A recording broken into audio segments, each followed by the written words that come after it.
Ladies and gentlemen, we are back. The Football Scoop team minus Doug Samuels. I am Scott Roussel. I've got college football experts Zach Barnett, John Bryce with me.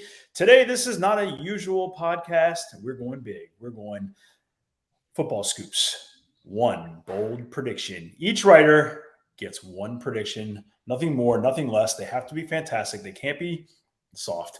I don't want to hear Georgia's going to be good. Not interested.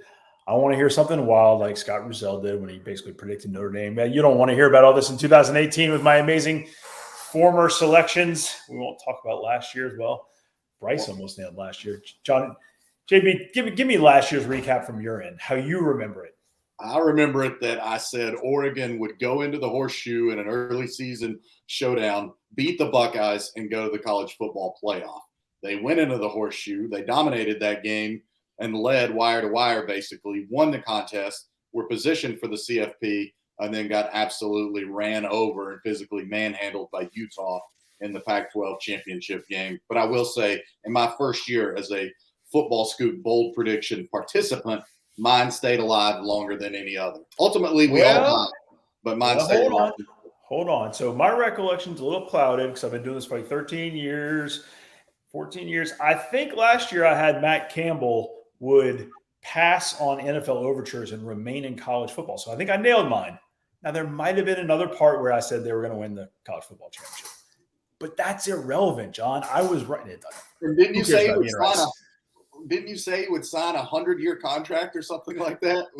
But maybe you made that prediction not in the friendly confines of Cosmo Kramer's wooden spa house, where you're clearly housed today. So there will be future talks of this wooden spa house. Don't worry about that.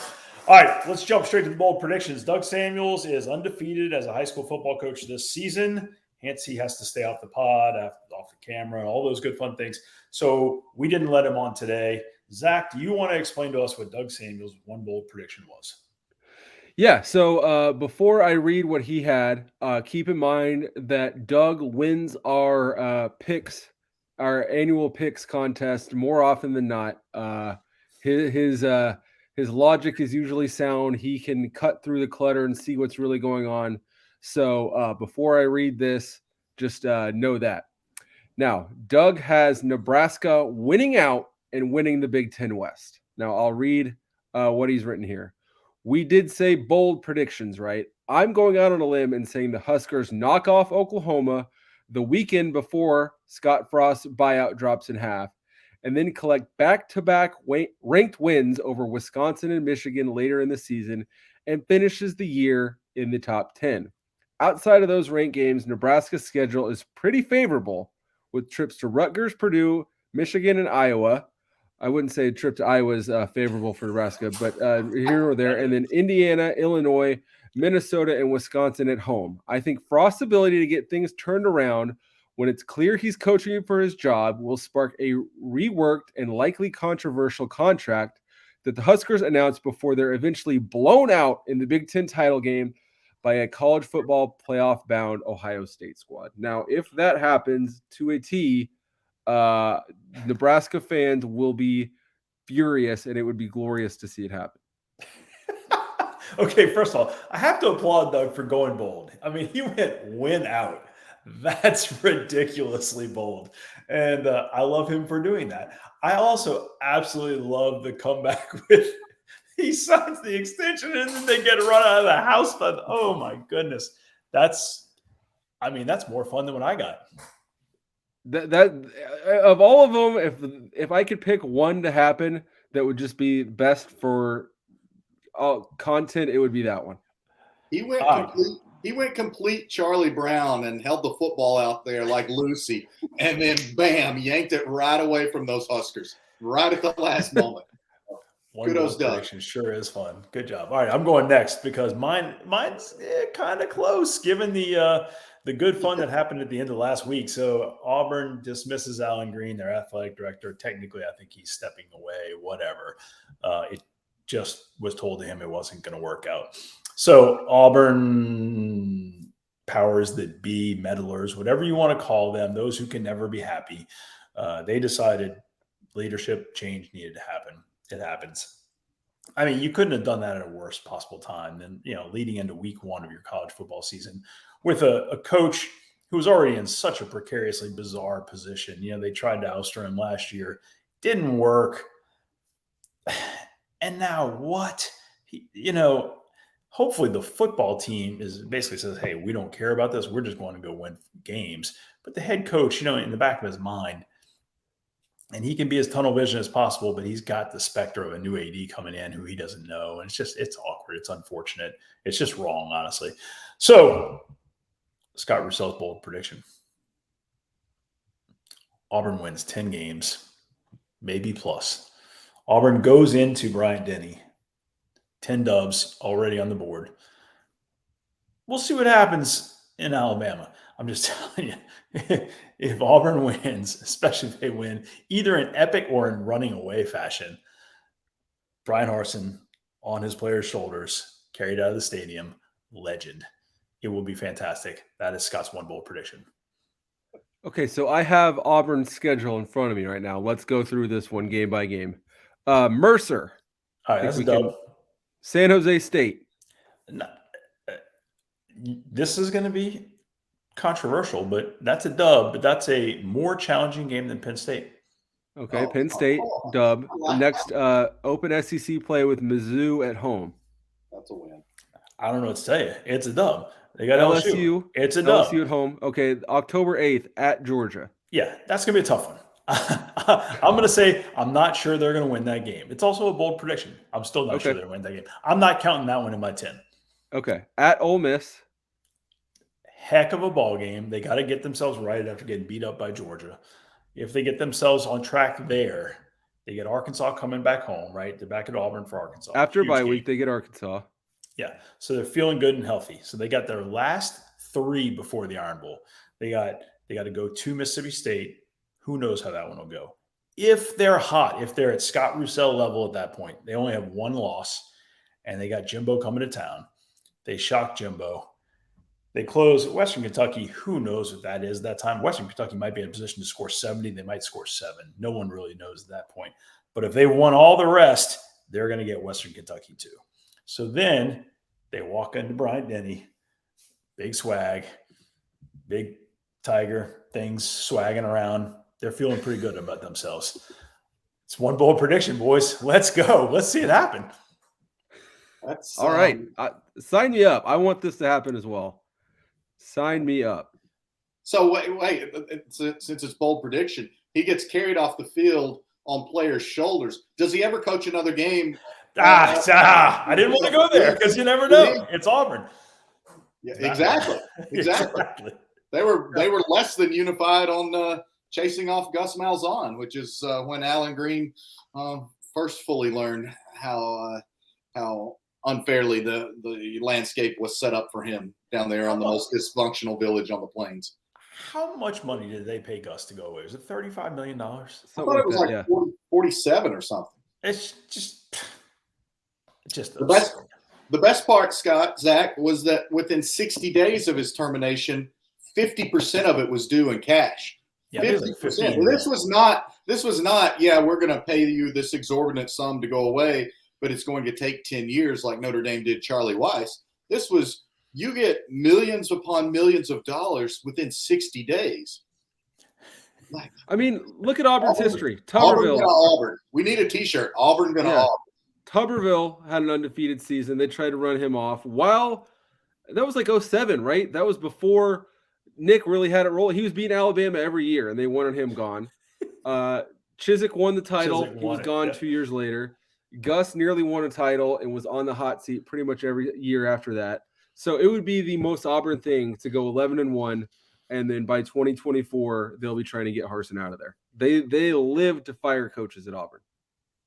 2024. I'm not convinced if he goes 11-1 this year, they would bring him back next year. That's 23. So, all right, Zach, let's hear yours because you and I, without speaking to one another and in completely different geographical locales, are both somehow Big 12 heavy. Yeah, I have Oklahoma State making the college football playoff. A lot of people have written them off.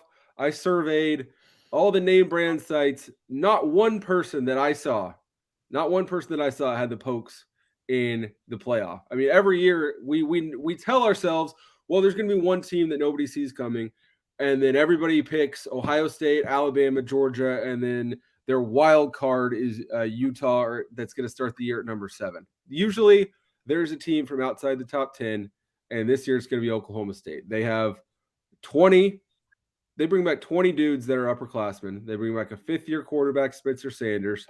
They lose stud running back Jalen Warren. They lose stud receiver Tay Martin. It doesn't matter.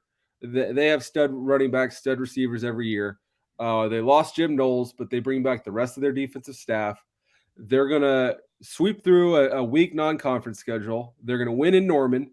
They're going to lose at Kansas State. They're going to win the rest of their schedule. They're going to beat Oklahoma again in Arlington. They go 2-0 against them this year, and they're going to get in the playoff where they'll probably be blown out by Alabama, Ohio State, or Georgia, but they're going to get in the playoff. Wow. I hear your rationale. I do. I'm fascinated by the Kansas State. Nobody picked them. You got them, but that entails they have to win an early season game at Baylor. They've got to win at TCU. You got them winning against Texas? Yes. As well? I have them beating Texas. We'll get to that here in a minute. But yeah, I have them beating Texas. I have them winning at Oklahoma, which they haven't done since 2001. Or no, they did it in 2014. They haven't beaten Oklahoma in back-to-back years since 2001 to 2. I have them winning 3 straight, running that streak to 3 by the first Saturday in December. I'm impressed. I mean, they've been a team that has at least taken CFP conversations into November and had a legitimate pathway to it. So maybe this is the year. I mean, it's not quite the same, but we talked a week ago when we were first visiting for the onset of the 22 season. I think we were nearly unanimous in saying, what does Pat Fitzgerald do? His teams respond the best when so very little is expected of them. And they flew internationally and shocked the college football world. So maybe you're right. Maybe you're right about the Pokes. We'll use that as a clean segue, I guess, into my bold prediction, which is in what is maybe, I'm still convinced they'll try to find a pathway for both these programs out of the Big 12. What is perhaps Texas's final year in the Big 12, will Longhorns go and win the Big 12 championship? I've studied this. I believe this. They had 5 games last year they lost by a total of 31 points. 5 games by a total of 31 points. So they were 5 games away from being a 9 or a 10-win program a year ago. I think that they can be that this year. I'm excited to see Quinn Ewers. They're not bereft of talent if it doesn't immediately launch with Ewers at the helm. And from visiting with some of those guys in Nashville earlier this month at the College Football Recruiting and Personnel Directors Symposium, I know that they're excited about what they have up front, and they're especially excited about the young dudes in the program. They feel like they've got the stature moving forward to have a line that will be ready to compete in the SEC, whether that's 2 years from now or 1 year from now. And I know we're talking about this year, but if those guys are needed come October, I think there will be some newcomers that can play for the Longhorns. And I just like their pathway to winning a Big 12 that's probably going to have a champion with 2 or 3 losses. Your lips to God's ears, JB. I do think they lose the game at Oklahoma State. I believe that's Oklahoma State's homecoming. But then they close the year at home against Baylor, and that's the game I have Texas winning to get into the Big 12 championship, and then they win the Big 12 championship. I mean, as you said before, they were like 3 things break differently, and they win 9 games last year, and they're upgraded at every single position where they were. There's not one position where the 21 team was better than the 22 team, even quarterback. Having said that, I have Texas at 7 wins, so don't yell at me if they win 7 games. Yell at John. It's nice that you just kind of gloss over the fact they have to travel to play Kansas November 19th. You just skip over like that's a dub. You build your whole schedule. You got Auburn going in with 1 loss to Bryant-Denny Stadium, and arguably giving Brian Harsin a shoulder ride after that game and what many people believe might be Nick Saban's best team at Alabama. So don't give me that. I will say quickly, I'll cheat just a little bit here. I was really, really close to going with Billy Napier's Florida Gators as my surprise team and saying that the winner of the artist formerly known as the world's largest cocktail party between Georgia and Florida would win the SEC East this year and play for the SEC title. I think Florida can be the number 2 team in the SEC East, and I've already alluded to this. I really believe I'm picking Florida to open the Billy Napier era with a win against Utah this weekend. Let me ask you this, Zach, because you drank the queso last year. So Texas has a warm-up versus Louisiana Monroe. Then they got Alabama, right? Alabama is going to beat you up no matter what. You're not going to feel great the next week. The next week is UTSA coming into Austin. UTSA have a shot to knock off the Longhorns? I do. I mean, Jeff Traylor will coach his absolute San Antonio tuxedo pants off to win that game in Austin. And obviously, every player in UTSA's blue and orange probably imagined themselves wearing orange and white when they were young men. Having said that, the schedule, they open up with Houston, then they go at Army in week 2. So it's not like UTSA is going to be spring chickens coming into that game either. Yeah. I am so glad college football is back, gentlemen. We can have these stupid debates about hypotheticals 8 weeks down the season. Let's see if Brian Parson gets carried off the field. Okay, one thing about that. Scott's willing to predict that Auburn carries him off the field, but he's not willing to predict they win the game. So maybe it's like a 7 overtime loss, and close enough, guys. Let's get them on our shoulders. No. I said if they win the game. I'm saying they're 10 wins going in. That's all. I'm predicting 10 wins going in. We'll see what happens thereafter, but it would be glorious if they were to get the dub and get carried off. We opened this show today with Scott live from Kramer's Ski Lodge, and now that we're bringing it to an end, it dawns upon me that just over my shoulder there is the Cosmo Kramer sign, and it's fitting for this episode. Am I crazy, or am I so sane that I just blew your mind? That's the sign. That's bold predictions. That's how we roll, gentlemen. Football Scoop Podcast. We love you. Talk to you soon. Bye-bye.